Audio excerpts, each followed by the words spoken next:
بسم اللہ الرحمن الرحیم۔ یہ کاشانہ بصیرت کا آڈیو بک سیکشن ہے۔ کتاب سفیر نور، پارٹ نمبر 15، آخری حصہ۔ عدالت کے پہلے روز 5 اکتوبر 1979 سے 7 اکتوبر 1979 12 بجے تک ایس ایم ظفر نے دلائل دیے۔ انہوں نے طویل بحث کی، جبکہ آخری روز حمدانی صاحب نے بھی دلائل دیے۔ البتہ تحریک کے افراد ان کے بحث سے غیر مطمئن رہے۔ عدالت برخاست ہوئی اور اس نے اپنا فیصلہ محفوظ رکھا۔ اس مرتبہ عدالت کا ماحول سابقہ عدالتوں کے ماحول سے یکسر تبدیل تھا۔ عدالت کا ہر افراد سے کھچا کھچ بھرا ہوا تھا، کہیں تل دھرنے کو جگہ نہ تھی۔ عدالت کے باہر ہر دو جانب سینکڑوں افراد ایک دوسرے کے خلاف شدید نعرے بازی کر رہے تھے۔ اسی دوران ایک دوسرے پر پتھر بھی پھینکے گئے۔ بعید نہیں تھا کہ کوئی حادثہ رونما ہوتا، مگر لمحہ بہ لمحہ پولیس مداخلت کر رہی تھی۔ فضل حق کے حامیوں میں انجمن سپاہی صحابہ کے لوگ نمایاں تھے۔ اب تو فضل حق کے بیٹے بھی اس تنظیم کے رکن بن چکے تھے، لہذا اندر باہر اس قسم کے لوگوں کی بہتات تھی۔ نیز اس مرتبہ سپریم کورٹ میں کئی اہم ترین سیاسی شخصیات بھی دکھائی دے رہی تھیں، جن میں فضل حق کی جانب سے غلام مصطفیٰ جتوئی اور چودھری شجاعت حسین نمایاں تھے۔ عدالت کا وقت ہو چکا تھا، مگر جج صاحبان عدالت میں نہیں آ رہے تھے۔ آخر انہوں نے ہر دو جانب سے دو ذمہ دار افراد کو واضح الفاظ میں کہا کہ ان کو موصول ہونے والی اطلاعات کے مطابق کمرہ عدالت میں چند افراد کے پاس آتشی اسلحہ اور دھماکہ خیز مواد موجود ہے، لہذا جب تک آپ اپنے افراد کی گارنٹی نہیں دیتے اس وقت تک عدالت نہیں لگے گی۔ آخر چودھری شجاعت حسین سٹیج پر آئے اور انہوں نے واشگاف الفاظ میں کہا کہ موصولہ اطلاعات کے مطابق حال میں چند افراد کے پاس خطرناک قسم کا اسلحہ اور مواد ہے۔ اگر ایسا ہے تو وہ افراد جلدی سے باہر چلے جائیں، انہیں کچھ نہیں کہا جائے گا، وگرنہ دروازے بند کر کے پولیس ابھی تلاشی لے گی۔ یہ اعلان سن کر صرف 3 مشکوک پٹھان، جنہوں نے چادریں اوڑھ رکھی تھیں، چپکے سے باہر چلے گئے اور یوں عدالت کی کارروائی کا آغاز ہوا، اور عدالت عالیہ کے 4 محترم جج صاحبان شیخ عبدالقادر، ظفر حسن مرزا، شفیع الرحمان اور سعد سعود جان نے سماعت کی۔ عجیب اتفاق تھا کہ 14 اکتوبر کو مقدمہ قاتل کا اہم ملزم بدرے بھی گرفتار ہوا اور اس نے 4 اکتوبر کو مقدمہ قاتل کا اہم ملزم بدرے بھی گرفتار ہوا اور اس نے 7 اکتوبر کو عدالت کے روبرو طویل بیان دے کر تمام رازوں سے پردہ اٹھایا۔ سپریم کورٹ نے پشاور ہائی کورٹ سے کچھ ریکارڈ طلب کیا تو انہوں نے دیگر ریکارڈ کے ساتھ بدرے کا تفصیلی بیان بھی ارسال کر دیا، جس کے بعد قانونی طور پر فضل حق کی ضمانت کے دروازے بند ہو چکے تھے۔ چونکہ قانونی سطح پر یہ آخری عدالت تھی، لہذا فضل حق کے پورے خاندان اور دیگر صاحبان اقتدار احباب کی پوری کوشش تھی کہ ملزم کی ضمانت ہو۔ اب یہ پہلا موقع تھا جب سیاست اور اثر و رسوخ قانون پر برتری حاصل کرنے کی ضد میں تھے۔ اتفاق سے پیپل پارٹی کی حکومت ڈاواں ڈول تھی۔ اس کے مرکزی وزیر محنت و افرادی قوت ملتان میں اسلامی جمعیت طلبہ کے 2 رہنماؤں کے قتل میں ملزم اور پولیس کو درکار تھے، کیونکہ ان کی ضمانت قبل از گرفتاری بے مسترد ہو چکی تھی اور پنجاب میں نواز شریف حکومت انہیں زج کرنے پر تلی ہوئی تھی، جس کی وجہ سے وہ اپنے صوبہ پنجاب سے فرار ہو کر وہ سندھ میں وزیر اعلیٰ قائم علی شاہ کے پاس تھے۔ اب وہ پنجاب پولیس کے خوف سے کراچی اور اسلام آباد تک محدود تھے، البتہ بلکہ اسلام آباد آنے میں بھی انہیں مشکلات کا سامنا تھا۔ لہٰذا ایسی صورتحال میں پیپل پارٹی کی مرکزی حکومت بھی کافی مجبور ہو چکی تھی اور اس نے حالات کے ہاتھوں سمجھوتہ کر لیا تھا، جس کی بدولت اب وہ فضل حق کیس میں عدم دلچسپی کا مظاہرہ کر رہی تھی۔ صدر مملکت تک بھی اس مقدمہ میں دلچسپی لے رہے تھے۔ بعض اطلاعات کے مطابق فضل حق نے غلام اسحاق خان کو سینٹ کا ممبر بنایا تھا، جس کی وجہ سے وہ سینٹ کے چیئرمین اور پھر صدر مملکت بنے، لہذا فضل حق کا خاندان سرحد کے رشتوں، سابقہ وابستگیوں کے علاوہ اپنے احسان جتا کر صدر سے امداد کا خواہاں تھا۔ ابھی فیصلہ سپریم کورٹ میں محفوظ تھا۔ اطلاعات کے مطابق 2 جج صاحبان ضمانت منظور کرنے اور 2 مسترد کرنے کے حق میں تھے کہ وزیر اعظم پاکستان بینظیر بھٹو صاحبہ کے خلاف عدم اعتماد کا نعرہ بلند ہوا اور پنجاب حکومت نے اسے آخری معرکہ گردان کر سر دھڑ کی بازی لگا دی۔ قومی اسمبلی کے ممبران کی خرید کا سلسلہ عروج تک جا پہنچا، حتیٰ کہ ممبران اغوا ہونے لگے، جس کے باعث نواز شریف نے اپنے ممبران مری اور آفتاب شیرپا انہیں سوات میں محصور کر دیے۔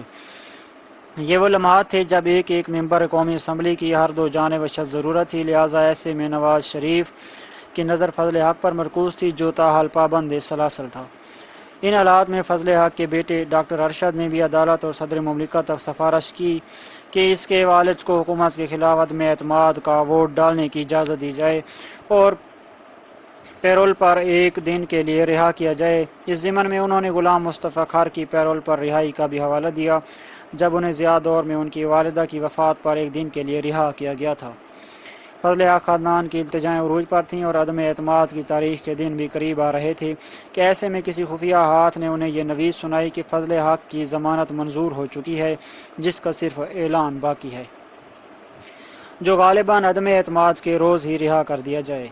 لہٰذا اس خفیہ خبر کی بدولت اور اشارے پر پشاور کی عدالتوں کی کارروائی اور جیل کے ضابطوں کو مکمل کر لیا گیا اور یوں 2 نومبر 1979 کو سپریم کورٹ نے فضل حق کی رہائی کا فیصلہ سنایا۔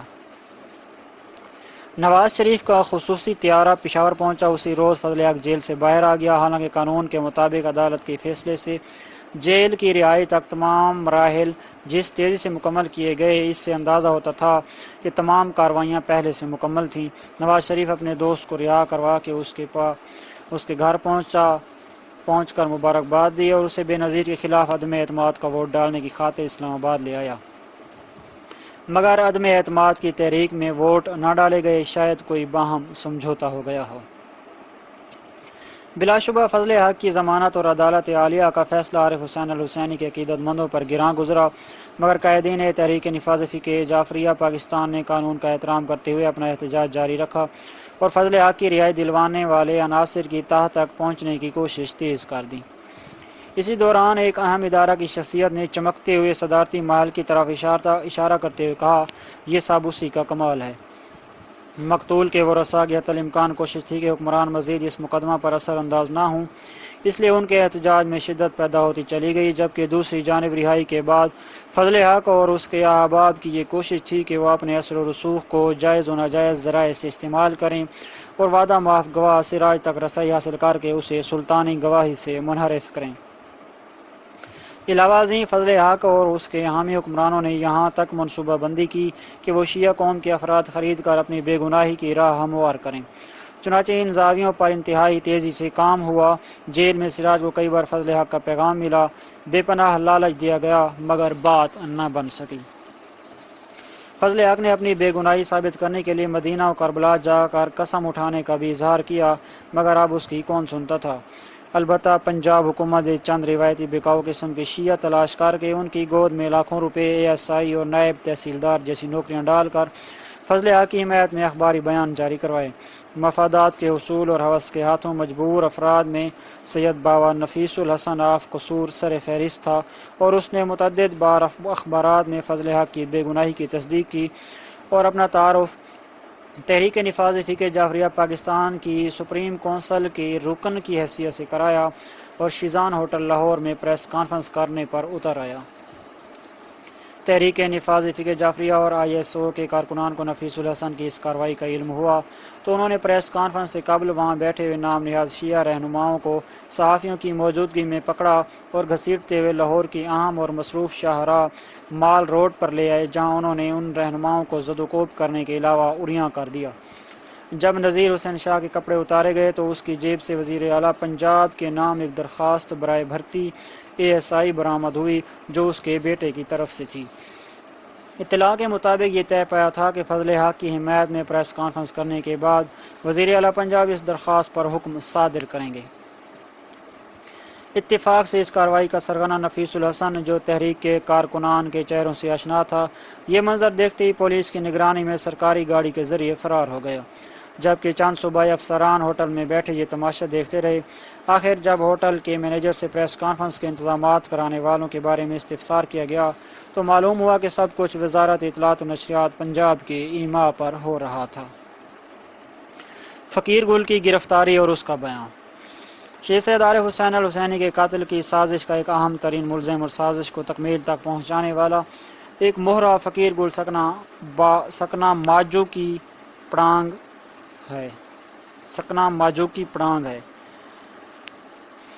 56-57 سال کا یہ ادھیڑ عمر شخص انتہائی مکار اور عیار ہے۔ انہی خصوصیات کی بنا پر اس ملزم نے علامہ صاحب کی جاسوسی کے کام کو انتہائی تیزی سے پایا تکمیل تک پہنچایا۔ یہ شخص کم و بیش 5 مرتبہ مدرسہ میں بھیس بدل کر آیا، ہر مرتبہ نیا انداز نئی چال اپنائی۔ پہلی مرتبہ ماجد گیلانی کی نشاندہی پر بدرے اور فقیر گول نے مدرسہ کا کھوج لگایا۔ بعد ازاں انہوں نے مدرسہ کے سیکرٹری محبت علی سے ملاقات کی اور خود کو شیعہ ظاہر کر کے بچوں کے داخلے کے لیے مدرسہ کا داخلہ فارم وصول کیا، جو سراج کے توسط سے ماجد گیلانی تک پہنچا۔ یہ فارم ماجد گیلانی کے سوزوکی کارا JG 9700 کے ڈائس بورڈ سے اس وقت برآمد ہوا جب پولیس نے ماجد گیلانی کے ڈرائیور محمد رمضان کو اسلام آباد گاڑی سمیت گرفتار کیا، اور فارم کی یہ برآمدگی عدالت کی فائلوں میں ایک ناقابل تردید ثبوت ہے۔ دوسری مرتبہ فقیر گول اور بدرے نے علامہ صاحب سے ملاقات کی۔ فقیر گول نے خود کو ایک مظلوم شیعہ ظاہر کرنے کے ساتھ ساتھ اپنا نام طاہر حسین بتایا اور پارا چنار میں رہائش اور تعاون کے لیے علامہ صاحب سے وہاں کے پیش نماز آغا شیخ علی مدد کے نام سے فارسی خط لکھوایا۔ علامہ صاحب سے وہاں کے پیش نماز آغا شیخ علی مدد کے نام سے فارسی خط لکھوایا۔ علامہ صاحب کا یہ تحریر کردہ خط بھی سراج کے ذریعے ماجد گیلانی اور اس کے آقاؤں تک پہنچا، یہاں تک کہ اس سازش کے پس منظر میں بیٹھے افراد نے اس تحریر کی تصدیق کی کہ واقعاً یہ اسی شخص کی تحریر ہے جسے قتل کرنا مقصود ہے۔ تیسری مرتبہ فقیر گول جمیل اللہ کے ساتھ مدرسہ میں آیا اور علامہ صاحب کو موجود پا کر برآمدہ میں کچھ دیر تک مدرسہ کے چوکیدار عبداللہ سے باتیں کرتا رہا۔ اسی بنا پر ملاقات میں عبداللہ نے جمیل اللہ کو دیکھا اور پولیس نے چند قطاروں میں جمیل اللہ کو مختلف لباس میں 3 مرتبہ کھڑا کیا اور ہر بار عبداللہ نے جمیل اللہ کی شناخت کی۔ چوتھی بار فقیر گول رات کی تاریکی میں مدرسہ کی حدود پھلانگ کر اندر آیا اور عبداللہ جو کلاشنکوف اٹھائے اپنی ڈیوٹی سر انجام دے رہا تھا کہ ہتھے چڑھ گیا۔ عبداللہ نے غصے میں اس سے رات کے اندھیرے میں آنے کی وجہ دریافت کی تو اس نے روایتی مکاری اور پورا اعتماد لہجے میں جواب دیا کہ علامہ صاحب کا عطا کردہ سے فارسی خط جیب سے رومال نکالتے ہوئے کہیں گر گیا ہے، لہٰذا دوسرا خط درکار ہے۔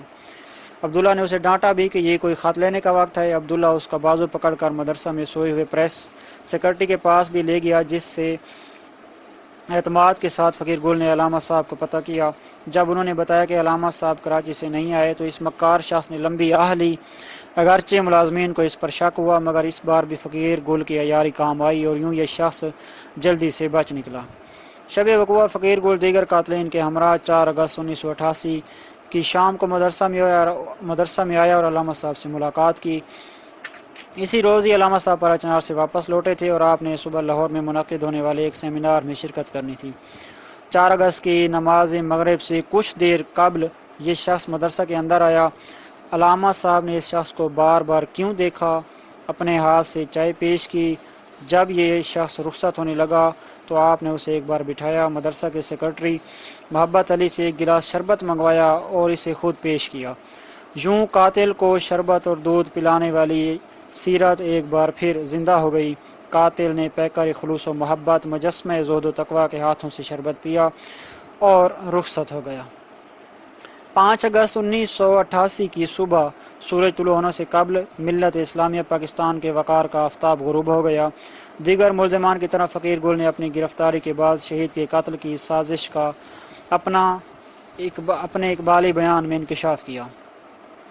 جاسوسی پر معمور اور سازش کو انجام تک پہنچانے والا ملزم فقیر گول اس وقت گرفتار ہوا جب وہ پولیس کی نظر سے بچ نکلنے کے لیے راہ فرار اختیار کر رہا تھا، مگر پولیس کو فقیر گول کے قریبی ذرائع سے موصول ہونے والی اطلاعات نے چوکنا کر دیا تھا۔ پولیس نے اسے قصبہ عتمان زئی سے بذریعہ ٹیکسی نمبر PR 2725 چرسدہ جاتے ہوئے اس وقت گرفتار کیا جب وہ زنانہ لباس اور برقع پوش حالت میں فرار کی کوشش میں تھا۔ یاد رہے کہ یہ شخص اس حادثہ سے قبل مختلف ڈکیتیوں، فراڈ اور جیلی نوٹوں کے کاروبار میں بھی ملوث اور سزا یافتہ رہا ہے۔ آپ کے قتل کی بھیانک کردار کے حامل اس ملزم کا بیان جہاں دیگر ملزمان کی تائید کرتا ہے وہاں مزید انکشافات بھی کرتا ہے۔ فقیر گول اپنے تفصیلی بیان میں کچھ یوں کہتا ہے: میں ماجو کی پڑانگ کا سکونتی ہوں اور میرا سراج ساکن ترلاندی سے اس وقت سے تعلق ہے جب میں 10-11 سال قبل درزی کا کام کرتا تھا۔ چونکہ میری دکان چرسدہ میں تھی اس لیے سراج مجھ سے کپڑوں کی سلائی کرایا کرتا تھا۔ عرصہ 4 سال قبل جب میں بیوی بچوں کے ہمراہ باڑا شیخان میں سکون پذیر تھا اور میری بیوی وہاں اسپتال میں ملازمہ تھی، تو سراج چند لوگوں کے حملہ میرے گھر آیا. میں نے ان کی تواضع کی. جب سراج رخصت ہونے لگا تو اس کی نظر میرے دمبا پر پڑی اور سراج نے یہ کہہ کر ایک راضی نامہ کے سلسلہ میں اسے دمبا درکار ہے مجھ سے دمبا مانگ لیا اور اس کے عوض گئے دینے کا وعدہ کیا. کچھ عرصہ بعد اس دمبا کی رقم وصول کرنے کی خاطر سراج کے گاؤں ترلاندی آیا اور سراج سے رقم کا مطالبہ کیا، مگر سراج ہیلے بہانے کر کے ٹالتا رہا. پھر میں تیسرے چوتھے دن وعدے کے مطابق جانے لگا، مگر سراج کا رویہ بدستور وہی رہا. اس دوران میں ایک دن سراج کے حجرے پر گیا تو سراج نے مجھے پر اعتماد لہجے میں کہا کہ اس نے ایک شخص سے رقم لینی ہے اور وہ شخص 4 دن بعد ضرور آئے گا، لہٰذا تم بھی چوتھے روز آ جانا. چوتھے دن حسب وعدہ میں سراج کے پاس ترلاندی پہنچا تو سراج اپنے حجرے میں ایک خوبصورت نوجوان جس نے داڑھی اور مونچھیں منڈوائی تھیں کے ساتھ مصروف گفتگو تھا اور حجرے کے باہر سلیٹی رنگ کی چھوٹی موٹر کار موجود تھی. میں نے حجرے میں داخل ہوتے ہی پنجابی شخص کے ساتھ لیک سلیک کی اور سراج سے ہاتھ ملاتے ہی اشارہ سے رقم کا مطالبہ کیا، لیکن سراج نے مجھے اشارے سے کہا کہ صبر کرو، مہمان بیٹھا ہوا ہے، لہٰذا میں ان کے ساتھ چارپائی پر بیٹھ گیا. پنجابی نوجوان کھانا کھانے لگا تو میں حجرے سے باہر سراج کے لڑکے میجر اور سراج کے دوست بدرے کے ساتھ بیٹھ گیا اور میجر چائے لایا. ہم نے چائے وغیرہ پی اور پنجابی نوجوان سراج کا ہاتھ پکڑ کر اسے علیحدہ ایک کمرے میں لے گیا. تھوڑی دیر بعد پنجابی جانے لگا تو اس نے سراج سے اشارے سے میرے بارے میں پوچھا تو سراج نے جواب دیا، یہ میرا قریبی دوست ہے. میں نے سراج سے پنجابی شخص کے بارے دریافت کیا تو اس نے جواب دیا کہ یہ راولپنڈی سے مہمان تھا. پھر بدرے نے بھی سراج سے استفسار کیا، ماما یہ پنجابی کون ہے اور کیوں چکر لگا رہا ہے؟ سراج نے جواب دیا کہ راولپنڈی میں اس کا کوئی کام ہے، لہٰذا ہمیں راولپنڈی جانا ہے.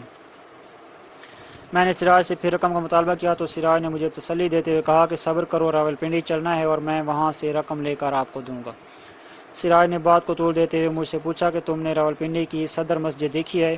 چونکہ میں راحت میلز راولپنڈی میں کافی عرصہ کام کر چکا تھا اور اسی مسجد کے قریب سے گزرتا تھا، اس لیے میں نے جواب مثبت دیا.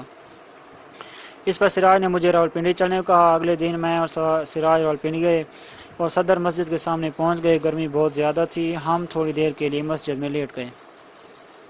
سراج نے کہا کہ باہر کوئی ٹھنڈی جگہ دیکھتے ہیں تاکہ تھوڑی دیر آرام کر سکیں. میں اسے قریبی ہوٹل میں لے گیا جہاں ہم نے تھوڑی دیر آرام کیا. پنجابی نے سراج سے 6 بجے شام ملنے کا وعدہ کیا ہوا تھا. ہم عصر کے وقت باہر نکلے اور اس کا انتظار کرنے لگے. اسی دوران میں نے سراج سے اس پنجابی کا تعارف چاہا تو سراج نے کبھی اسے میجر، کبھی پائلٹ اور کبھی پروفیسر بتلایا. کچھ دیر بعد اسی سلیٹی رنگ کی موٹر کار میں پنجابی آ گیا. ہم نے لیک سلیک کی. اس نے سراج کو گاڑی میں بٹھایا اور مجھے مسجد کے باہر رہنے کو کہا. پونے گھنٹے بعد سراج اور پنجابی آئے اور مجھے موٹر کار میں موتی بازار لے گئے. یہاں پنجابی نے گاڑی کھڑی کی اور مجھے گاڑی میں رہنے کو کہا. سراج اور پنجابی اتر کر 50-60 قدم کے فاصلے تک آگے چلے گئے. 15-20 منٹ بعد دونوں واپس آئے. پھر پنجابی ہمیں فلائنگ کوچ کے اڈا پر لے آئے. یہاں بوتل وغیرہ سے تواضع کی. ہمیں فلائنگ کوچ کے ٹکٹ خرید کر دیے اور سراج کو سگریٹ کا ایک ڈبہ بھی تھما دیا. ہم پشاور واپس پہنچے اور رات ہوشتنگری سرائے میں گزاری اور اگلے دن چارسدہ چلے گئے. وہاں سے سراج ترلاندی چلا گیا. اس سفر کے دوران میں نے سراج سے پنجابی کے کام کے بارے میں پوچھا تو اس نے مجھے پشاور میں ایک مولوی کے قتل کرنے کے بارے میں بتایا اور آتے وقت مجھے کہا کہ پنڈی میں بھی اس پنجابی نے ایک مولوی کی نشاندہی کی تھی کہ اس کو بھی قتل کرنا ہے، لیکن وہ جگہ مشکل تھی، لہٰذا پنجابی نے کہا کہ تم لوگ فی الحال پشاور والا کام کرو، یہ کام پھر دیکھیں گے. جاتے وقت مجھے کہا کہ کل آ جاؤ، 3 بجے وہ پنجابی شخص آئے گا. اگلے دن میں 3 بجے سراج کے ڈیرے پر گیا. شیرگل اور بدرے بھی وہاں بیٹھے ہوئے تھے. 4 بجے وہ پنجابی پہنچ گیا. گرمی شدید تھی. اس نے آتے ہی پیاس کا اظہار کیا اور سراج نے اسے شربت پلایا. وہ سراج کے پاس گیا، جیب میں سے رقم نکالی. سراج نے کہا یہ تو $. ہیں. اس نے کہا چلو یہ تبدیل کر کے تم تو دے دوں گا، اور وہ واپس چلا گیا. اس پر بدرے نے سراج سے پوچھا کہ معاملہ کیا ہے تو سراج نے اسے کہا کہ اس پنجابی کا کام ہے جو ہمیں کرنا ہے. 3-4 روز کے بعد ہم سراج کے حجرے اکٹھے ہوئے. میں، بدرے، شیرگل اور سراج موجود تھے کہ پنجابی بھی آ گیا. وہ سراج کو لے کر باہر چلا گیا. بدرے اور شیرگل نے آپس میں کہا کہ آخر کیسا چکر ہے. ہم نے دیکھا کہ پنجابی نے سراج کو کوئی چیز دی تو سراج نے جیب میں ڈال دی. پھر سراج نے ہمیں قریبی کھنڈر میں لے گیا اور جیب سے رقم نکال دی کہ پنجابی نے 50,000 روپے کی رقم دی ہے، مگر گن کر بتایا کہ 500 روپے کم ہیں. رات ہم نے ترلاندی میں گزاری۔ سراج سے پوچھا کہ معاملہ کیا ہے۔ سراج نے کہا کہ پنجابی کے ساتھ اس نے قرآن پر وعدہ کیا ہے، جب تم بھی میرے ساتھ قرآن پر قسم اٹھاؤ گے تو تم کو بتلاؤں گا۔ اگلے دن میں، سراج، بدرے اور شیر گل پشاور آئے اور موٹر خریدنے کے لیے بارگین سینٹرز پھرتے رہے۔ آخر ارباب فرمان کے بارگین سینٹر سے ایک موٹر کار خریدی، مگر کچھ رقم کم تھی۔ موٹر کا مالک ہمارے ساتھ ترلاندی چلا آیا اور بقایا رقم سراج نے اسے ادا کی۔ رات ہم نے ترلاندی میں گزاری۔ سراج نے کہا کہ اب کام شروع ہے، ادھر ادھر جانا نہیں ہے۔ اگلے دن ہم سب کانکولا اور ارباب فرمان کے پاس اس موٹر کار میں گئے۔ یہاں ہم نے مسجد میں نہا کر قسمیں کھائیں کہ راز کو فاش نہیں ہونے دیں گے۔ اس کے بعد سراج نے ہمیں کہا وہ شخص پنجابی ہمیں 4 لاکھ کی رقم دے گا۔ پشاور میں ایک مدرسہ میں سید عارف حسین شیعہ مولوی ہے، اس کو قتل کرنا ہے۔ یہاں سراج نے کہا کہ اب قسم کھا لی ہے، اس لیے کام ضروری ہو گیا ہے۔ کانکولا سے ہم گندھاب چلے گئے، وہاں کلاشنکوف اور کارتوس خریدے۔ واپس ترلاندی آیا، سراج سے باتیں کی اور ہمیں اپنے ساتھ موٹر میں بٹھا کر نوشہرہ کے راستے پشاور لایا کہ وہ ہمیں مدرسہ بتلائے گا۔ اس وقت تاریکی تھی، ایک جگہ پر کانٹے دار تار لگی ہوئی تھی، راستہ تنگ تھا۔ پنجابی نے کہا کہ یہاں کہیں وہ مدرسہ ہے۔ میں اور بدری تلاش کے لیے نکلے، مگر ہم راستہ تک نہ پہنچ سکے۔ رات سراج کے رشتہ دار کے ہاں گزاری، جن کا قریب ہی گھر تھا۔ اگلی صبح چائے پی کر میں اور بدرے پھر مدرسہ کا سراغ لگانے نکلے۔ سراج اور شیر گل ہشتنگری میں ایک اسلحہ کی دکان پر انتظار کرنے کا کہہ کر چلے گئے۔ تلاش کرنے پر میں اور بدرے اسی مدرسہ میں پہنچے۔ اس کے اندر ایک دفتر تھا جس میں ایک بندوق اور مشین گن آویزاں تھیں۔ مدرسہ زیر تعمیر تھا۔ مدرسہ کے باہر اینٹیں اور سیمنٹ کی بوریاں بکھری پڑی تھیں۔ ہم تھوڑی دیر ٹھہرے تھے کہ اسی اثناء میں ایک جوان آیا۔ اس نے ہمارے ساتھ علیگ سلیگ کی، ہمیں پانی پلایا اور پھر چائے لے آیا۔ ہم نے مولانا کا پوچھا، جس نے ہمیں بتایا کہ وہ کراچی گئے ہوئے ہیں، کیا کام ہے؟ ہم نے کہا کہ بچوں کو داخل کرانا ہے۔ اس نے کہا کہ فارم پور کرنے کے بعد داخلہ ہوگا۔ ہم نے فارموں کا پوچھا، اس نے ہمیں سبز رنگ کا فارم دیا۔ فارم لے کر ہم گئے اور فارم سراج کے حوالے کیا اور کہا کہ ہم نے جگہ دیکھی ہے۔ بدرے نے بھی تصدیق کی۔ اس کے بعد ہم ارباب فرمان کے بارگین سینٹر پر گئے۔ سراج نے اس قریب والے بارگین سے اس پنجابی کو ٹیلی فون کیا اور آنے کا کہا۔ ہم ترلاندی چلے گئے۔ اگلے دن وہ پنجابی سراج کے ڈیرے پر آیا، سراج کے ساتھ بغل گیر ہوا اور سراج نے فارم اس کے حوالے کیا تو پنجابی نے سراج کی پشت پر تھپکی دی اور 500 روپے بطور انعام دیے۔ بدرے نے سراج کو کہا کہ میں یہ کام کر لوں گا۔ سراج نے اس کو خاموش کر دیا کہ تمہاری مثال قوال کی ہے، باتیں زیادہ کرتے ہو۔ پنجابی چلا گیا اور اگلے دن 4 بجے آنے کا کہا۔ اس دن موٹر میں اس کے ساتھ وردی بھی تھی۔ اس کے بعد میں اور شیر گل مدرسہ میں گئے، مگر مولانا موجود نہ تھے۔ پتہ چلا کہ ان کا چچا بیمار ہے، وہ پارا چنار میں ہے۔ اس کے 2-3 روز بعد بدرے اور شیر گل مدرسہ میں گئے۔ ان کی مولانا سے ملاقات ہوئی اور مولانا نے ان کو چٹ دی۔ اس کے 2 روز بعد ہم سب نے سواری موٹر کار میں صبح کے وقت پشاور گئے۔ قصہ خانی بازار سے ٹیلی فون پر سراج نے پنجابی سے بات کی اور پنجابی کو 12 بجے ہشتنگری پر ملنے کا کہا۔ ہم سب ہشتنگری شہیداں پہنچے۔ شیر گل اور سراج نے موٹر کار میں جا کر پشاور سے گاڑی کے لیے نمبر پلیٹ تیار کروائی۔ 1 بجے وہ پنجابی اپنی موٹر میں آ گیا۔ سراج کے ساتھ بات چیت ہوئی۔ شیر گل نے پنجابی سے کہا کہ ہمارا خیال ہے کہ سراج ہم سے دھوکہ کر رہا ہے۔ اب قسم اور قرآن ہو چکے ہیں، اب وہ ہمیں بتلائے کہ رقم کتنی ہے اور یہ معاملہ کیسا ہو رہا ہے۔ پنجابی نے کہا کہ جلدی کرو، مجھ پر نہایت دباؤ ہے اور رقم اجرت 4 لاکھ روپے ہے۔ یہ کام صدر ضیاء کرا رہا ہے تاکہ شیعہ سنی فساد ہو جائے اور وہ آرام سے اپنی حکومت کر سکے۔ پنجابی یہ کہہ کر واپس چلا گیا اور کہا کہ یہ کام جلدی کرنا ہے۔ بدرے نے کہا کہ بازاروں میں فضول پھرنے سے کوئی فائدہ نہیں ہوگا، کسی ٹھکانے پر جاتے ہیں۔ سراج نے بدرے سے کہا کہ تم لوگ کام نہیں کر سکتے۔ پھر سراج نے جمیل اللہ ساکن خوشکی کو بھی گروپ میں شامل کر لیا۔ میں، سراج، بدرے اور شیر گل اکبر پل کے قریب ایک مکان کے حجرے میں گئے۔ حجرے کے مالک سے سراج نے علیگ سلیگ کی اور بتلایا کہ ہم ویسے یہاں سے گزر رہے تھے، سوچا کہ آپ سے مل لیں۔ اس شخص نے چائے پلائی۔ سراج نے اس شخص سے کارتوس مانگے، جس نے 32 بور کے کارتوس لا کر سراج کو دیے اور ہم وہاں سے پشاور روانہ ہو گئے۔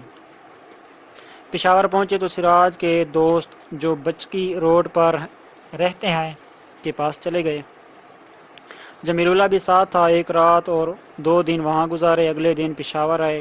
بازار میں پنجابی کپتان ملا اور اس نے سراج کو ہسپتال روڈ پر روٹی کھلائی اور کہا کہ میں ریڈیو پر یہ خبر سنے بغیر نہیں جاؤں گا۔ سراج نے اس کے ساتھ باتیں کی اور وہ چلا گیا۔ اگلے دن ہم سب سراج کے ایک دوست کے پاس گئے جو مدرسہ کے کچھ فاصلے پر گاؤں میں رہتا تھا۔ رات وہاں پر گزاری اور صبح اذان کے وقت موٹر میں بیٹھ کر مدرسہ کے لیے روانہ ہوئے۔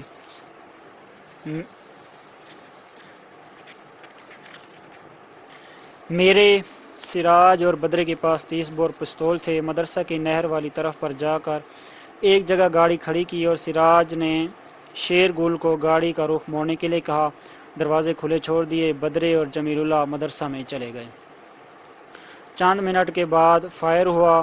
سراج نے کہا کہ یا اللہ خیر، پھر بدرے آگے اور جمیل اللہ پیچھے آن پہنچے اور گاڑی میں بیٹھ گئے۔ سراج نے ان سے پوچھا تو جمیل نے کہا کہ آدمی مار دیا ہے۔ انا للہ و انا الیہ راجعون۔ سراج نے شیر گل کو 4 روڈ پر جانے کا کہا۔ راستے میں ایک سڑک پر گاڑی کھڑی کر کے نمبر پلیٹ پر لگایا ہوا کاغذ ہٹا دیا اور پھر سیدھے ہری چاند سراج کے سسر کے ڈیرے پر چلے گئے۔ 11 بجے خبروں میں مولانا کے قتل کی خبر سنی۔ یہاں سے ہم سراج کے دوستوں کے پاس دیر چلے گئے۔ جمیل اللہ کو راستہ میں چھوڑ دیا۔ دیر جہاں ہم رہے وہاں گھر کے مالک کے ساتھ سراج اکثر تنہائی میں باتیں کیا کرتا تھا۔ 5 دن دیر میں گزار کر واپس آئے۔ راستہ میں سراج نے زبردستی میری داڑھی کٹوائی اور کہا کہ لوگوں نے تمہیں داڑھی کے ساتھ 2 دفعہ دیکھا ہے۔ میں نے داڑھی صاف کرائی اور ہم نوشہرہ پل پر پہنچ گئے۔ نوشہرہ پل کے قریب پنجابی کپتان کا ڈرائیور ملا۔ اس ڈرائیور کو ساتھ لے کر ہم سب اسلام آباد چلے گئے۔ سراج اس فوجی کپتان سے ملا۔ اس نے اگلے دن نوشہرہ پل پر رقم دینے کا وعدہ کیا۔ ہم واپس آ گئے۔ مقررہ وقت پر ہم سب نوشہرہ پل سے کچھ فاصلے پر انتظار کر رہے تھے کہ اسی دوران ملک رحمان ساکن گندھاب بما دیگر افراد بھی آیا۔ سراج نے مجھے کہا کہ بدرے ملک رحمان کو اس لیے لایا ہے کیونکہ بدرے کو شبہ ہے کہ میں آپ لوگوں کو رقم نہیں دوں گا۔ ملک رحمان نے کہا کہ وہ کسی کی عیادت کے لیے پشاور جا رہا ہے۔ پنجابی بھی موٹر کار میں بما ڈرائیور آیا اور ہر ایک کو 1,12,500 کی رقم دی۔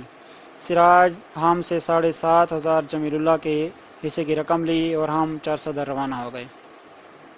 وہاں ملک رحمان بھی ساتھیوں کے ساتھ پہنچ گیا۔ سراج اور بدرے نے 3,000 اس کو دیے اور مجھے اور شیر گل کو بھی 3,000 دینے کو کہا۔ ہم نے اتنی ہی رقم اس کو دے دی۔ میں اپنے سسر کے گھر چلا گیا اور اپنے لڑکے شمشاد علی کو طلب کر کے 80,000 کی رقم اسے دے دی۔ میں اتمان زئی میں باڑہ شیخن چلا گیا جہاں میرے سالہ نے خبر دی کہ مجھ پر قتل کا دعویٰ ہو گیا ہے۔ چند دن بعد جب کہ میں باڑہ شیخہ میں تھا شمشاد علی آیا۔ میں نے اسے رقم بینک میں داخل کرانے کو کہا۔ رقم بینک میں داخل کرانے کے بعد میں گندھاب چلا گیا۔ ایک دن مجھے گندھاب بازار میں بدرے ملا اور وہ اپنے گھر لے گیا جہاں میں 5-7 دن رہا، مگر میں نے محسوس کیا کہ بدرے مجھ سے اکتا رہا ہے۔ پھر میں یہاں سے ملک رحمان کے حجرے پر چلا گیا جہاں کچھ دن رہنے کے بعد محسوس کیا کہ ملک رحمان کا رویہ بھی بدلتا جا رہا ہے۔ غالباً بدرے نے میرے بارے میں اس کے کان بھرے تھے۔ آخرکار میں نے ملک رحمان کے حجرے کو چھوڑ دیا اور پیر بابا چلا گیا۔ اس کے بعد 4 میں اپنی والدہ سے ملنے آیا تو گرفتار ہو گیا۔ حکومتوں کا رد و بدل اور عدالتوں کا تزلزل۔ تحریک نفاذ فقہ جعفریہ پاکستان نے کئی بار وزیر اعلیٰ صوبہ سرحد آفتاب شیرپاؤ اور صدر مملکت غلام اسحاق خان کو علامہ سید عارف حسینی شہید کے مقدمہ کی یادداشتیں پیش کیں مگر ان کے کان پر جوں تک نہ رینگی۔ آخر ملک بھر کے علماء کرام نے پشاور میں بھرپور احتجاجی مظاہرہ کیا جس کی قیادت تحریک کے صدر نے کی۔ علماء کے اس پرامن مظاہرے پر حکومت سرحد نے آنسو گیس اور لاٹھی چارج کا استعمال کیا اور متعدد علماء کے خلاف سنگین مقدمات بنائے۔ سرحد حکومت کی اس سرد مہری کی وجہ مرکزی حکومت کی عدم دلچسپی اور ذاتی سطح پر آفتاب شیرپاؤ اور فضل حق میں صلح تھی اور یہ سارا کھیل مولانا عبدالباقی کے اشارے پر کھیلا گیا۔ انہوں نے آفتاب شیرپاؤ، فضل حق اور عباس خان آئی جی پولیس صوبہ سرحد کے درمیان صلح کرائی تھی جس کا تذکرہ مختلف اخبارات میں بھی ہو چکا تھا۔ اہل تشیع کو مولانا عبدالباقی فضل حق شیرپاؤ صلح میں دلچسپی کی وجہ سمجھ میں نہ آئی، لیکن اس کا کردار اس وقت سامنے آیا جب ماجد گیلانی نے اپنے عدالتی بیان میں مولانا عبدالباقی کو گلگت کے شیعہ کش فسادات کا ذمہ دار ٹھہرایا۔ ماجد کے بیان کے بعد مولانا عبدالباقی نے اپنی صفائی میں 20 بیانات دیے مگر بے سود رہے۔ تحریک نفاذ فقہ جعفریہ نے حکومت کی عدم دلچسپی اور زیادتیوں کے خلاف بڑے بڑے احتجاج کیے مگر پیپل پارٹی کی حکومت نے اس بے گناہ خون کو سرد خانے میں ڈالنے کا تہیہ کر لیا۔ آیا یہ اندرونی مصلحتیں تھیں یا بیرونی دباؤ؟ حکومت نے اہل تشیع کے جذبات کو نہ صرف مجروح کیا اور خود ایک روحانی شخصیت کے خون سے غداری کی مرتکب ہوئی۔ پیپل پارٹی کی حکومت کو اس خون ناحق کی سودا بازی کا صلہ 4 اگست 1990 کو مل گیا، جس کے نتیجے میں اسمبلیاں تحلیل ہو گئیں اور پی پی کو سنگین مسائل کا سامنا کرنا پڑا۔ 4 نومبر 1990 کو میاں محمد نواز شریف وزیر اعظم پاکستان بنے۔ اس مرتبہ فضل حق بھی سرحد اسمبلی کا ممبر بن چکا تھا اور اس کی خواہش تھی کہ اسے وزارت اعلیٰ یا کم از کم وزارت کا قلمدان سونپا جائے۔ تحریک نفاذ فقہ جعفریہ پاکستان، جو 1990 کے انتخابات کے سلسلہ میں پیپل پارٹی سے الحاق کر کے P D a people democratic alliance کے پلیٹ فارم پر موجود تھی، اسے اسلامی جمہوری اتحاد کی مخالفت سے دیگر مسائل کے علاوہ شہیدار حسینی کے مقدمہ کے سبوتاژ ہونے کا خدشہ لاحق تھا، لہذا انہوں نے ہر حوالے سے حکومت پر اپنا دباؤ جاری رکھا۔ اس مقدمہ قتل کے اہم ملزم فضل حق کا برادر نسبتی ہاشم خان، جس نے 24 جولائی 1979 کو ہائی کورٹ پشاور سے ڈرامائی انداز میں گرفتاری سے قبل رائے فرار اختیار کی تھی اور جسے عدالت نے بعد میں اشتہاری قرار دیا تھا، سعودی عرب میں پناہ گزین تھا۔ جو ہی نواز شریف کی حکومت تشکیل پائی تو ایک طے شدہ پلان کے ساتھ 19 فروری 1991 کو ہاشم خان سعودی عرب سے لایا گیا اور سیدھا پولیس کے حوالے کر دیا گیا۔ اسے یقین تھا کہ اس مرحلہ پر وہ مکھن سے نکلنے والے بال کی طرح مقدمہ سے نکل جائے گا، مگر اتفاق ایسا ہوا کہ تقریباً 6 ماہ تک اسے جیل میں رہنا پڑا۔ اس نے مارچ میں درخواست ضمانت پیش کی مگر 10 اگست تک اس کی ضمانت نہ ہو سکی۔ 30 ستمبر 1991 کو علامہ سید عارف حسینی شہید کی تیسری برسی مینار پاکستان لاہور کے سائے تلے منائی گئی، جس میں ملک بھر سے لاکھوں افراد نے شرکت کی اور حکومت سے زبردست احتجاج کیا گیا۔ اتفاق سے اسی روز فضل حق نے بھی اس مقدمہ کے سلسلہ میں عدالت کے روبرو سماعت کے لیے سمن پر دستخط کر دیے، مگر وہ 3 اکتوبر کو نامعلوم افراد کے ہاتھوں اپنے گھر کے قریب قتل ہو گیا، جس کے بعد سماعت دسمبر تک ملتوی کر دی گئی۔ ان ایام میں فضل حق کا قتل ایک انتہائی سنگین معمہ بن گیا۔ اس کے ورثاء نے علامہ ساجد علی نقوی، انور علی اور اخندزادہ سیکرٹری جنرل تحریک اور پشاور میں ایرانی قونصلیٹ جنرل علی رضا شیر خدائی کے خلاف ایف آئی آر درج کروا دی، مگر حکومت نے بجا طور پر کسی کو گرفتار کرنے سے احتراز کیا۔ اس قتل کے بارے میں چمگوئیاں ہوئیں، مگر حالات کے پیش نظر یہ قتل ایجنسیوں کا کھیل محسوس ہوا، کیونکہ عین انہی ایام میں امریکہ کے خلاف ایران، پاکستان اور چین اپنا الگ محاذ بنا رہے تھے۔ امریکہ نے پاکستان کی امداد بند کر دی تھی، ایران نے پاکستان کو مکمل سہارا دینے کا عہد کر لیا تھا اور چین نے پاکستان کو ایٹمی تعاون کی یقین دہانی کرا دی تھی، لہٰذا ایسے میں ایرانی قونصلیٹ کو فضل حق کے قتل میں ملوث کرنا در حقیقت پاک ایران دوستی کو ذک پہنچانا تھا۔ فضل حق کے قتل کے بعد مقدمہ کی سماعت 4 جولائی 1992 تک ملتوی کر دی گئی۔ 4 جنوری سیشن کورٹ میں باقاعدہ سماعت کا آغاز ہونا تھا اور انصاف کی ذمہ داری سیشن جج فضل الرحمان کو سونپی گئی۔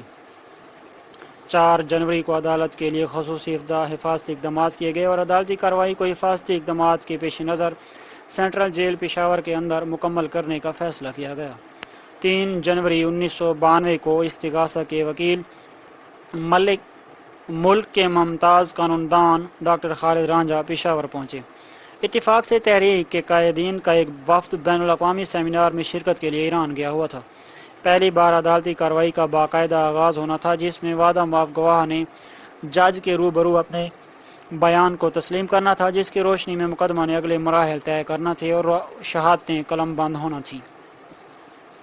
تحریک کے وکلاء کو ابتدائی شہادتوں والے گواہان بھی بعض وجوہات کی بنا پر میسر نہیں تھے اور استغاثہ کے وکلاء مسئولین کی عدم موجودگی اور گواہان سے رابطہ نہ ہونے کے سبب بہت پریشان کن صورتحال درپیش تھی، مگر امجد کاظمی صاحب کو خون شہید کے رائیگاں نہ ہونے کا بھی پورا یقین تھا۔ رات 1 بجے مقدمہ کی فائلیں دیکھتے امجد کاظمی ڈین ہوٹل پشاور میں لیٹ گئے۔ سردی کا موسم تھا۔ تقریباً 1:30 بجے شب تحریک کے کارکن نے کمرے کے دروازے پر دستک دی۔ کاظمی صاحب اٹھے، دروازہ کھولا تو معلوم ہوا پولیس کا ایک اعلیٰ تفتیشی افسر انہیں یاد کر رہا ہے۔ ایسے میں قاضی صاحب ان کے ہاں پہنچے، یاد کرنے کی وجہ پوچھی تو انہوں نے بتایا کہ کچھ دیر پہلے ماجد گیلانی گرفتار ہو کر ان کی تحویل میں آ چکا ہے، جسے راولپنڈی آرمی نے پشاور منتقل کر دیا ہے، لہذا کوشش کیجیے کہ کل عدالت کی کارروائی شروع ہو تو سراج کا بیان قلم بند نہ ہونے پائے۔ قاضی صاحب کو یقین نہیں آ رہا تھا۔ انہوں نے وکیل استغاثہ ڈاکٹر خالد رانجھا کو مطلع کیا تو انہیں بھی یقین نہ آیا۔ البتہ صبح انگریزی اخباروں میں چھوٹی سی خبر شائع ہوئی کہ ضیاء الحق کے قتل میں ملوث کپتان گرفتار ہوا ہے۔ خبر چونکہ ماجد گیلانی کی صحیح نشاندہی نہیں کر رہی تھی، اس لیے انہیں بھی اطمینان نہیں ہو رہا تھا۔ صبح عدالت کی کارروائی شروع ہوئی، وکلاء میزوں کے گرد براجمان ہوئے، وعدہ معاف گواہ سراج کو عدالت میں لایا گیا۔ اس نے اپنا بیان شروع کیا تو ڈاکٹر خالد رانجھا نے نقطہ اعتراض پیش کیا کہ سراج کے بیان سے قبل اس مجسٹریٹ کا بیان ریکارڈ کیا جائے جس کے سامنے سراج نے اپنا اقبالی بیان لکھوایا تھا۔ سیشن جج فضل الرحمان یہ سن کر ہنس پڑا اور کہنے لگا کہ ڈاکٹر رانجھا صاحب کیا کہہ رہے ہو، ایسا نہیں ہوتا۔ ڈاکٹر رانجھا نے قانون کی ایک کتاب پیش کی جس کی شق میں یہ بات واضح تھی کہ کسی دوسری عدالت میں وعدہ معاف گواہ کے بیان سے قبل وہ مجسٹریٹ اپنا بیان ریکارڈ کروائے جس نے اس کا بیان قلم بند کیا ہے۔ دوسرا، ڈاکٹر خالد رانجھا نے جج فضل الرحمان کے سامنے انگریزی اخبار کا حوالہ دیتے ہوئے کیپٹن کی گرفتاری کا شبہ بھی ظاہر کیا، جبکہ جج نے ٹالتے ہوئے کہا ایسا ممکن نہیں، یہ کوئی اور کیپٹن ہو سکتا ہے۔ جب ڈاکٹر خالد رانجھا نے اصرار کیا کہ ان کی اطلاعات کے مطابق یہ وہی کیپٹن ہے تو اسی دوران غالب گیلانی کے وکیل نے توثیق کر دی کہ رات کی تاریکی میں گرفتار ہونے والا کپتان کیپٹن ماجد گیلانی ہے۔ ماجد کی گرفتاری کے انکشاف کے بعد عدالت کی سماعت کچھ عرصہ کے لیے ملتوی کر دی گئی، پھر چند روز تک مختلف مقامات پر ماجد گیلانی سے تفتیش ہوتی رہی۔ آخر 18 جنوری 1992 کو ماجد گیلانی نے 35 صفحات کا ایک طویل انکشاف سے بھرپور بیان قلم بند کرایا۔ اس سنسنی خیز بیان کہ جس میں ملکی و غیر ملکی حکمرانوں کو بے نقاب کیا گیا تھا کو منظر عام پر لانا حکومت کے بس میں نہ تھا۔ عدالت نے جب ملزم ماجد گیلانی کے سامنے اس کا بیان دہرایا تو اس نے نہ صرف بیان کو تسلیم کرنے سے انکار کر دیا بلکہ اس نے واضح کیا کہ عدالت میں پیش کیے جانے والے من گھڑت بیان کا اس کے اصل بیان سے کوئی تعلق نہیں۔ ماجد نے جب من گھڑت بیان کو تسلیم کرنے سے انکار کیا تو ایک موقع پر جج نے کہا، ماجد گیلانی جو کچھ تم اعتراف کر چکے ہو اس کی سزا موت بھی ہو سکتی ہے، کیا تمہیں معلوم ہے؟ تو ماجد نے برجستہ جواب دیا، جناب میں مطمئن ضمیر کے ساتھ مرنا چاہتا ہوں۔ ماجد بار بار کہہ رہا تھا کہ اس کا اصل بیان منظر عام پر لایا جائے مگر عدالت خاموش تھی۔ ایک موقع پر جب سردی کے موسم میں سینٹرل جیل پشاور کے صحن میں عدالت لگی ہوئی تھی، جج سے تھوڑا دور دھوپ میں ماجد گہری سوچوں میں گم اپنی دونوں انگلیاں منہ میں دبائے بیٹھا تھا۔ گواہان باری باری اپنی گواہی دے رہے تھے کہ اتنے میں زردل خان ڈی ایس پی سامنے آیا۔ ماجد کی نظر جو ہی زردل خان پر پڑی تو اٹھ کھڑا ہوا اور بے ساختہ کہنے لگا، کیا تم زردل خان نہیں ہو؟ جی میں وہی ہوں، جواب ملا۔ تم نے میری تفتیش نہیں کی تھی اور میرا تفصیلی بیان قلم بند نہیں کیا تھا؟ ماجد نے پھر سوال کیا۔ جی کی تھی، پھر جواب ملا۔ ماجد کے چہرے کے تیور اچانک بدلے اور اس نے غصے میں پوچھا، جب تم میری تفتیش کر رہے تھے تو کیا تم ساتھ بیٹھے امریکی سفارتکار سے ہدایت نہیں لے رہے تھے؟ نہیں، زردل خان نے منہ پھیرتے ہوئے جواب دیا۔ عدالت کا سلسلہ جاری تھا۔ سماعت انتہائی تیزی سے اپنے مراحل کو طے کر رہی تھی۔ ہر بار چند گواہ اپنی گواہی دے رہے تھے اور ہر بار ماجد گیلانی اضطرابی حالت میں بے ساختہ کچھ کہہ دیتا تھا۔ ایک بار جمیل اللہ اور ملزمان نے اپنا بیان دہرایا تو ماجد نے جج کو مخاطب کرتے ہوئے کہا، جناب گولی چلانے والا شخص ضمانت پر رہا ہو چکا ہے جبکہ مجھے بلا جواز جیل کی چکی میں دشوار مراحل سے گزارا جا رہا ہے۔ میں بتانا چاہتا ہوں کہ مجھے بینکاک سے کون لایا تھا اور کس مقصد کے تحت لے آیا تھا، مگر یہاں میرے ساتھ کیا ہو رہا ہے، جنہوں نے یہ کام کروایا تھا وہ عیاشیاں کر رہے ہیں، مگر میں جیل کی چکی میں زیر عتاب ہوں۔ جج نے ان لمحات میں بے اختیار کہا، کیپٹن تم بیٹھ جاؤ، جذباتی ہونے کی ضرورت نہیں، تم تو میرے سامنے اعتراف جرم کر چکے ہو۔ جب بات یہاں تک پہنچی تو ماجد ہر بار عدالت میں وہی کہنے لگا جس کی عدالت کا ماحول اور حکمرانوں کا مزاج اجازت نہیں دیتا تھا۔ ایسے میں عدالت کی جانب سے ماجد گیلانی پر ذہنی توازن کے درست نہ ہونے کا الزام لگایا گیا۔ عدالت کا یہ الزام سن کر ماجد بذات خود سراپا احتجاج بن گیا اور چیخ چیخ کر کہنے لگا، آخر مجھے وہ بات بتائی جائے جس سے میرے ذہنی توازن کی عدم درستی کا گمان ہوتا ہو۔ شاید اسے معلوم نہیں تھا کہ ایسے بیانات جو حکمرانوں کے مفادات کے خلاف ہوں انہیں پاگل پن کا ہی نام دیا جاتا ہے۔ چنانچہ ان ایام میں جہاں ماجد گیلانی کے طبی معائنہ کی فرضی کارروائیاں پوری کی گئیں، وہاں اسے ملک اور اہم اداروں کی اہم ترین شخصیات سے بھی ملوایا گیا۔ حتیٰ کہ ایک اطلاع کے مطابق رات کی تنہائی میں کاکول اکیڈمی ایبٹ آباد کی ایک تقریب کے موقع پر اس کی ملاقات غلام اسحاق خان سے بھی کرائی گئی، جس کے بعد ماجد گیلانی کی اضطرابی کیفیت یکسر بدل گئی۔ طبی معائنہ کی رپورٹ درست ثابت ہونے کے بعد ماجد گیلانی عدالت میں ملزم کی حیثیت سے پھر حاضر ہوا تو اب کی بار اس کی ظاہری اور باطنی کیفیت تبدیل تھی۔ اب نہ پہلے کی طرح اس کی شیو بڑھی ہوئی تھی اور نہ بکھرے ہوئے بال، نہ اس کے چہرے پر افسردگی تھی اور نہ لباس کی حالت زار، بلکہ اس کا چہرہ مایوسی کی تمام سلوٹوں سے آزاد اور لباس انتہائی چمکیلا تھا۔ اب جج کے پہلو میں بیٹھ کر اس کے مطمئن ہونے کا انداز جداگانہ اور پوری عدالت پر نظریں گھمانے کی ادا فاتحانہ تھی۔ اب تمام ملزمان اور گواہان بہت کچھ کہے جا رہے تھے، مگر ماجد ان تمام باتوں سے بے نیاز بہت دور کی سوچ رہا تھا۔ ہر ملزم نے اپنا وکیل نامزد کیا، مگر ماجد نے اپنا وکیل رکھنے سے بھی گریز کیا، اس لیے کہ اسے کسی پر اعتماد نہ تھا۔ اسی دوران جب ماجد سے جیل کے اندر اور باہر اعلیٰ روابط قائم ہوئے تو جیل کی چکی میں بند وعدہ معاف گواہ سراج بھی متاثر ہوا۔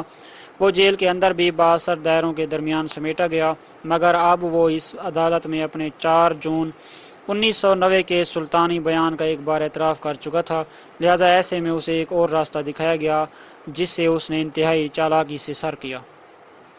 وہ یوں کہ سرکاری وکیل نے وعدہ معاف گواہ سراج پر اچانک سوال کیا کہ تم اس کپتان کی شناخت کر سکتے ہو؟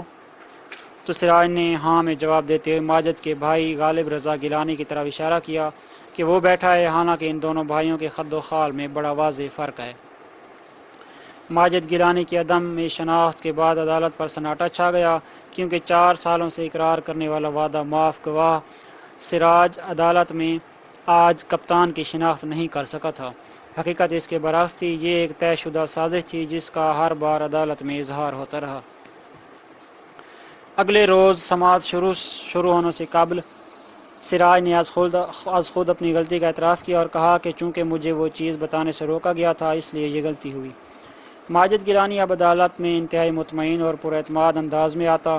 تحریک کے رہنماؤں اور وکلاء کا یہ خیال تھا کہ وہ حقیقت حال عدالت میں اگلے گا، مگر ایسا نہ ہو سکا، کیونکہ لڑکھڑانے والا ماجد اب سنبھل چکا تھا، یہاں تک کہ اس نے 5 اپریل 1993 کو اعتراف جرم سے بھی انکار کر دیا۔ 4-5 اپریل کو جرح کی کارروائی مکمل ہوئی تو عدالت نے 24، 25، 26 مئی 1993 کو آخری بحث کے لیے تاریخ کا اعلان کیا۔ بحث کی تیاریاں عروج پر تھیں کہ اچانک 18 اپریل 1993 کو ملک کی تمام اسمبلیاں پھر تحلیل کر دی گئیں اور میر بلخ شیر مزاری کو نگران وزیر اعظم مقرر کیا گیا۔ 24، 25، 26 مئی کی آخری بحث کے موقع پر ماجد بذات خود انتہائی مضطرب تھا۔ ان 3 ایام میں ملزمان اور مدعی کے وکلاء کے درمیان طویل بحث ہوئی، جبکہ وکیل استغاثہ ڈاکٹر خالد رانجھا نے ایسے دلائل پیش کیے جن سے ملزمان کا جرم روز روشن کی طرح عیاں تھا۔ مثل پر جرم مکمل طور پر ثابت ہو چکا تھا، جبکہ دفاع کے وکیل ظہور الحق کوئی خاص بحث نہ کر سکے۔ فیصلہ محفوظ کر لیا گیا۔ 26 مئی کو عدالت برخاست ہوئی تو جج نے خود وکیل استغاثہ کی صلاحیتوں کی داد دی اور 2 ملزمان جن پر صرف یہی الزام تھا کہ انہوں نے سراج کو ہاشم کا یہی پیغام پہنچایا کہ وہ اسے 4 صدہ بلا رہا ہے کے بارے میں وکیل استغاثہ سے مشورہ کیا تو ڈاکٹر خالد رانجھا نے کہا کہ ہم انہیں معاف کرتے ہیں۔ جب وکلاء عدالت سے باہر نکلے تو جج نے گاڑی میں بیٹھنے سے قبل وکیل استغاثہ کو اپنے پاس بلایا اور انتہائی تسلی دیتے ہوئے کہا کہ مطمئن رہیں، تاریخی فیصلہ سناؤں گا۔ قانون کے تقاضے مکمل ہو چکے، ملزمان بھی لفظ بلفظ اپنی کارروائی کا اعتراف کر چکے، وکیل استغاثہ بھی اپنے دلائل کا لوہا منوا چکے۔ توقع تھی انصاف کے تقاضے پورے ہوں گے اور ایک بین الاقوامی شخصیت اور ملت اسلامیہ کے قائد کہ قاتل کیفر کردار تک ضرور پہنچیں گے۔ پاکستان کے حکمرانوں کی گہرائیوں سے آشنا اہل فکر و نظر افراد کا خیال تھا کہ ہمارے حکمران داخلی طور پر جس قدر عامر، ڈکٹیٹر اور ظالم ہوں، وہ بیرونی دنیا کے سامراجی آقاؤں کے سامنے پرلے درجے کے بزدل، کم ہمت، جی حضور غلام ابن غلام ہیں۔ سامراج نہیں چاہے گا کہ اس کے اجرتی لوگ تخت دار پر لٹکیں۔ اگر ایسا ہوا تو دنیا بھر میں اس کے اشاروں پر کام کرنے والے عدم تحفظ کا شکار ہو جائیں گے۔ حالات، واقعات اور حقائق کے تناظر میں دیکھنے سے تو یوں لگتا تھا کہ معمولی سے اجرتی قاتلوں کو تخت دار پر لٹکا دیا جائے گا۔ البتہ ماجد گیلانی اور ہاشم خان کے بارے میں ایجنسیوں کی رضا کو ترجیح دی جائے گی۔ اس کے برعکس جب اس قاتل کے پس پردہ عناصر کے بارے میں غور کیا جاتا تو پاکستان کی حکومت اور عدلیہ کی مجبوری سامنے آ جاتی اور عدم اعتماد کی صورت میں برملا کہہ دیا جاتا کہ پاکستان کا قانون مکڑے کے جال کی حیثیت رکھتا ہے جسے ہر طاقتور پھاڑ کر نکل جاتا ہے اور ہر کمزور چیز اس میں لٹک جاتی ہے۔ 26 مئی کو پاکستان کی سیاست میں ایک بار پھر بھونچال آیا کہ سپریم کورٹ نے معزول وزیر اعظم نواز شریف اور ان کی کابینہ کو بحال کر دیا۔ حکومت کی بحالی نے علامہ سید عارف حسینی کے مقدمہ کے لیے خدشات پیدا کر دیے۔ 18 جولائی کو نواز شریف نے صدر غلام اسحاق خان اور چیف آف آرمی اسٹاف کے دباؤ پر وزارت عظمیٰ سے استعفیٰ دے دیا، جبکہ صدر نے بھی 4 ماہ کی رخصت لے کر مسند صدارت کو خیر باد کہہ دیا، جس کے بعد چیئرمین سینٹ وسیم سجاد قائم مقام صدر اور معین قریشی کو ملک کا نگران وزیر اعظم بنا دیا گیا۔ امریکہ کے مسلط کردہ نگران وزیر اعظم کے مسند اقتدار سنبھالنے کے بعد 31 جولائی 1993 کی دوپہر سیشن جج فضل الرحمان نے سینٹرل جیل پشاور کے اندر تمام ملزمان کو بلا کر انہیں باعزت بری ہونے کی نوید سنائی۔ عدالت کا فیصلہ ملت اسلامیہ پر قیامت بن کر ٹوٹا اور عدالتوں کی مجبوریوں کا اظہار کیا گیا۔ سیشن جج فیصلہ سنانے کے بعد ہری پور جیل کے ایک ہاؤس میں منتقل ہو گئے اور دبے لفظوں میں اپنی مجبوریاں ظاہر کرتے رہے۔ یہاں تو قاتل بھی ہے منصف تو عدالت میں نہ جا، چور تو پھر چور کو ہی اذن رہائی دے گا۔ یہاں تو قاتل بھی ہے منصف تو عدالت میں نہ جا، چور تو پھر چور کو ہی اذن رہائی دے گا۔ اس کے بعد ہائی کورٹ میں اپیل دائر کی گئی اور تاحال ہائی کورٹ نے سماعت کا سلسلہ شروع نہیں کیا۔ اجرتی قاتل اپنے علاقوں میں موجود ہیں، جبکہ ماجد گیلانی نے بیلجیم کے سفیر سے سیاسی پناہ طلب کی ہے جسے مسترد کر دیا گیا ہے۔ اعلیٰ عدالتوں کو چاہیے کہ وہ اس بین الاقوامی سطح کے مقدمہ کی اہمیت پر غور کریں۔ وہ غیروں کی خوشنودی کی بجائے عدل کے تقدس اور حکمرانوں کے اشاروں کی بجائے عوام کے جذبات کو مقدم سمجھیں۔ یہی ان سے ان کا منصب تقاضا کرتا ہے اور قرآن کریم انہیں تاکید کرتے ہوئے فرماتا ہے وَلَا تَرْكَنُوا إِلَى الَّذِينَ ظَلَمُوا فَتَمَسَّكُمُ النَّارُ، سورہ ہود۔ تم ظالموں کی طرف مت جھکو ورنہ جہنم کی آگ تمہیں چھو لے گی۔ الحمدللہ رب العالمین۔ آج بروز ہفتہ 17 جون 2017 بمطابق 22 رمضان المبارک 1438 ہجری کی شب 11:54 پر اس کتاب کی ریکارڈنگ مکمل ہوتی ہے۔ علامہ سید عارف حسین الحسینی کی روح کے ایصال اور ان کے درجات کی بلندی کے لیے سورہ فاتحہ۔ التماس دعا۔